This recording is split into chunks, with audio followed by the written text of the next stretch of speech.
Hi friends, welcome to పెండమ్స్ kitchen. ఈరోజు వీడియోలో మైదా లేకుండా 5 నిమిషాల్లో పిండిని కలిపేసుకొని పైనుంచి క్రిస్పీగా లోపల సాఫ్ట్గా ఉండే ఈ టేస్టీ పునుగుల్ని ఎలా ప్రిపేర్ చేసుకోవచ్చో చూపించబోతున్నాను. ఈ పునుగులు మీరు ఒక్కసారి రుచి చూసారంటే ఖచ్చితంగా మళ్ళీ ప్రిపేర్ చేసుకుంటారు, అంత టేస్టీగా ఉంటాయి. ఇక్కడ మీకు చూస్తుంటేనే నోట్లో నీళ్ళు ఊరిపోతున్నాయి కదా. మరింకెందుకు ఆలస్యం, ఈ టేస్టీ పునుగుల్ని అప్పటికప్పుడు ఎలా ప్రిపేర్ చేసుకోవచ్చో వీడియోలోకి వెళ్ళి చూసేయండి. ఈ పునుగులు ప్రిపేర్ చేసుకోవడం కోసం ఇలా ఒక గిన్నెని తీసుకొని ఇందులోకి 1.5 కప్పుల బియ్యం పిండిని వేసుకోండి. ఇక్కడ నేను సూపర్ మార్కెట్లో ప్యాకెట్స్లో దొరుకుతుంది కదా బియ్యం పిండి, ఆ బియ్యం పిండినే వేసుకున్నాను. మీరు కావాలంటే ఇంట్లో ప్రిపేర్ చేసిన పొడి బియ్యం పిండి అయినా సరే వేసుకోవచ్చు. నెక్స్ట్ ఇందులోకి 2 టేబుల్ స్పూన్ల బొంబాయి రవ్వను వేసుకోండి. అలాగే 3 టేబుల్ స్పూన్ల గోధుమ పిండిని వేసుకోండి. మీరు కావాలంటే గోధుమ పిండి ప్లేస్లో మైదా పిండిని కూడా వేసుకోవచ్చు. తర్వాత ఇందులోకి 3/4 కప్పు వరకు పులిసిన పెరుగును వేసుకోండి. మీ దగ్గర ఒకవేళ పులిసిన పెరుగు లేకపోతే కమ్మటి పెరుగు అయినా సరే వేసుకోండి. కమ్మటి పెరుగు వేసుకునే వాళ్ళు ఏం చేయాలనేది నేను పునుగులు వేపేటప్పుడు చెప్తాను. అలాగే ఇక్కడ మనం తీసుకున్న 1.5 కప్పు బియ్యం పిండికి ఖచ్చితంగా 3/4 కప్పు పెరుగు అయితే వేసుకోవాలి. నెక్స్ట్ ఇందులోకి రుచికి సరిపడా ఉప్పును కూడా వేసేసుకొని ఫస్ట్ నీళ్ళేమీ వేసుకోకుండా ఈ పెరుగులో బియ్యం పిండి చక్కగా కలిసేటట్లుగా బాగా కలుపుకోండి. సో ఇలా కలుపుకున్న తర్వాత ఇప్పుడు కొద్దిగా నీళ్ళని వేసుకుంటూ పిండిని మనం పునుగులు వేసుకోవడానికి వీలుగా వచ్చేటట్లుగా కలుపుకోవాలి. ఇక్కడ నేను పెరుగు తీసుకున్న కప్పులోనే నీళ్ళని తీసుకొని వేసుకుంటున్నాను, అందుకే ఇక్కడ మీకు నీళ్లు తెల్లగా కనిపిస్తున్నాయి అనమాట. అంతేకాని ఇంక నేను ఇక్కడ ఏమీ యాడ్ చేయట్లేదు. అలాగే నీళ్ళని ఒకేసారి వేసుకోకుండా కొద్దిగా వేసుకుంటూ కలుపుకోండి. ఒకేసారి వేసుకున్నారంటే పిండి మీకు లూజ్ అయిపోతుంది అనమాట. అప్పుడు మళ్ళీ మీరు గోధుమ పిండిని కానీ లేదంటే బియ్య పిండిని కానీ వేసుకొని కన్సిస్టెన్సీని అడ్జస్ట్ చేసుకోవాల్సి వస్తుంది. సెకండ్ నేను మీకు పిండి మొత్తం కూడా కలిపిన తర్వాత చూపిస్తున్నాను, చూసారా? మనకి పిండి కన్సిస్టెన్సీ అనేది ఈ విధంగా పునుగులు వేసుకోవడానికి వీలుగా ఉండాలన్నమాట. ఇలా కలుపుకున్న పిండి మీద మూత పెట్టేసి జస్ట్ ఒక 5 నిమిషాల పాటు ఈ పిండిని పక్కన పెట్టేసుకోండి. మీకు ఒకవేళ టైం ఉంటే 1 గంట సేపు అయినా సరే పిండిని నానబెట్టుకోవచ్చు.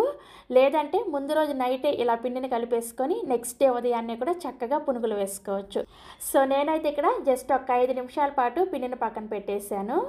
5 నిమిషాల తర్వాత ఇందులోకి మీడియం సైజులో ఉండే ఉల్లిపాయని ఇలా చిన్న ముక్కలుగా కట్ చేసుకొని వేసుకోండి. నెక్స్ట్ ఇందులోనే 2 లేదా 3 పచ్చిమిర్చిని ఇలా చిన్నగా ముక్కలుగా కట్ చేసుకొని వేసుకోండి. అలాగే 1 ఇంచు దాకా సన్నగా తరిగిన అల్లం ముక్కలు, 1 టీ స్పూన్ దాకా జీలకర్ర వేసుకొని మీ చేతితో గట్టిగా పిసక్కుండా పిండిని చేతి వేళ్ళతోనే బాగా కలుపుకోండి. చేతి వేళ్ళతో కలుపుకుంటే మనకి పిండి అనేది చక్కగా పొంగినట్లుగా వస్తుంది అనమాట. సో పిండిని ఇలా కలుపుకున్న తర్వాత పిండి కన్సిస్టెన్సీ చూసారా, మళ్ళీ చూపిస్తున్నాను. మనకి ఇలా బోండాలు వేసుకోవడానికి వీలుగా ఉండాలి. ఇక ఇందులో వంట సోడా ఇవేమీ వేసుకోవాల్సిన అవసరం లేదు, వెంటనే మనం చక్కగా పునుగులు వేసేసుకోవచ్చు. సో మనకి పునుగులకి పిండి రెడీ అయిపోయింది. ఇప్పుడు పునుగులు వేయించుకోవడానికి స్టవ్ మీద కడాయిలోకి డీప్ ఫ్రైకి సరిపడా నూనెను పోసుకొని వేడి చేసుకోండి. నూనె అనేది ఎప్పుడైనా సరే పునుగులు వేసుకునేటప్పుడు బాగా వేడిగా ఉండాలి, అప్పుడే మీరు పునుగులు వేసిన వెంటనే పైకి తేలుతాయి అన్నమాట. చూసారా, ఇలా బాగా వేడిగా అయిన తర్వాత ఇప్పుడు మనం ముందుగా ప్రిపేర్ చేసుకున్న ఈ పిండిని ఒక సైడ్ నుంచి ఇలా కొద్దిగా పిండిని తీసుకొని నూనెలోకి నెమ్మదిగా ఈ విధంగా బోండాలను వేసుకోండి. అలాగే ఇక్కడ నేను పిండిని కలుపుకునేటప్పుడు సన్నగా తరిగిన కరివేపాకుని అలాగే కొత్తిమీరను కూడా కొద్దిగా వేసుకున్నాను. ఆ క్లిప్ మిస్ అయింది. మీరు కూడా సన్నగా తరిగిన కరివేపాకుని కొత్తిమీరను కూడా కొద్దిగా వేసుకొని కలుపుకోండి. కడాయికి సరిపడా బోండాలని మంటని మీడియం ఫ్లేమ్లో పెట్టుకొని వేసుకోండి. హై ఫ్లేమ్లో పెట్టేసుకొని బోండాలు వేసుకున్నారంటే ఈ వేసిన బోండాలు వేసినట్లుగా మనకి రంగు వచ్చేస్తాయి అన్నమాట, లోపల సరిగా ఉడకవు. అందుకని మీడియం ఫ్లేమ్లో పెట్టుకొని ఈ బోండాలను వేసుకోవాలి. సో ఇలా కడాయికి సరిపడా బోండాలన్నీ కూడా వేసుకున్న తర్వాత వీటిని ఖచ్చితంగా మీడియం ఫ్లేమ్లోనే ఇలా రౌండ్గా తిప్పుకుంటూ అన్ని వైపులు కూడా ఈవెన్గా వేగేటట్లుగా ఈ బోండాలను వేయించుకోండి. సో చూసారా, బోండాలు ఇలా చక్కగా వేగిన తర్వాత సర్వింగ్ ప్లేట్లోకి తీసుకోండి. నెక్స్ట్ ఇదే విధంగా మిగిలిన పిండితో కూడా సేమ్ ఇదే ప్రాసెస్లో బోండాలు వేసుకోండి. అయితే రెండో రౌండ్ మీరు బోండాలు వేసేటప్పుడు నూనెని మరొక 2 నిమిషాల పాటు వేడి చేసుకొని అప్పుడు బోండాలు వేసుకోండి. అప్పుడు ఆ బోండాలు కూడా క్రిస్పీగా వస్తాయి. ఎందుకంటే నూనె వేడి అనేది కొంచెం తగ్గి ఉంటుంది అనమాట. అందుకోసం ఇందాక నేను కమ్మటి పెరుగు వేసుకునే వాళ్ళు ఏం చేయాలో బోండాలు వేపేటప్పుడు చెప్తానని చెప్పాను కదా. కమ్మటి పెరుగు వేసుకున్న వాళ్ళు మీరు పిండిని నైటే కలిపేసుకొని చక్కగా ఉదయాన్నే బ్రేక్ఫాస్ట్లోకి పునుగులు వేసుకోండి. అదే ఈవినింగ్ ప్రిపేర్ చేసుకోవాలనుకుంటే ఆఫ్టర్నూన్ టైంలో పిండిని కలిపేసుకున్నారంటే మనకి పిండి చక్కగా పులుస్తుంది కాబట్టి పులిసిన పెరుగు వేసుకోవాల్సిన అవసరం లేదు. ఇక నేను పుల్లటి పెరుగును వేసుకున్నాను కాబట్టి 5 నిమిషాల పాటు పిండి పులిస్తే సరిపోతుంది అనమాట. లేదు మీరు కమ్మటి పెరుగు వేసుకున్నా కూడా అప్పటికప్పుడే పునుగులు వేసుకోవాలి అనుకుంటే ఇందులోకి ఒక 2 చుక్కల వరకు నిమ్మరసాన్ని వేసుకొని కలుపుకొని కూడా పునుగులు వేసుకోవచ్చు.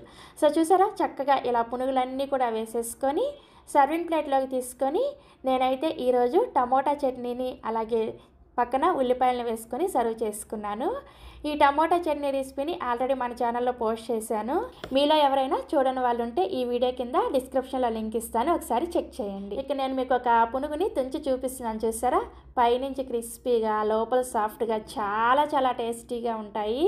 ఇలా ప్రిపేర్ చేసుకున్న ఈ పునుగుల్ని ఎదురుగా పెట్టుకొని తింటూ ఉంటే ఎన్ని తింటున్నామో లెక్క లేకుండా లాగించేస్తాము, అంత టేస్టీగా ఉంటాయి.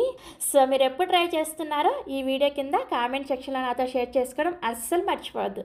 అలాగే మరిన్ని ఎమ్మీ అండ్ టేస్టీ రెసిపీస్ కోసం వెంటనే పెండెమ్స్ కిచెన్ని సబ్స్క్రైబ్ చేసుకోండి. Thank you.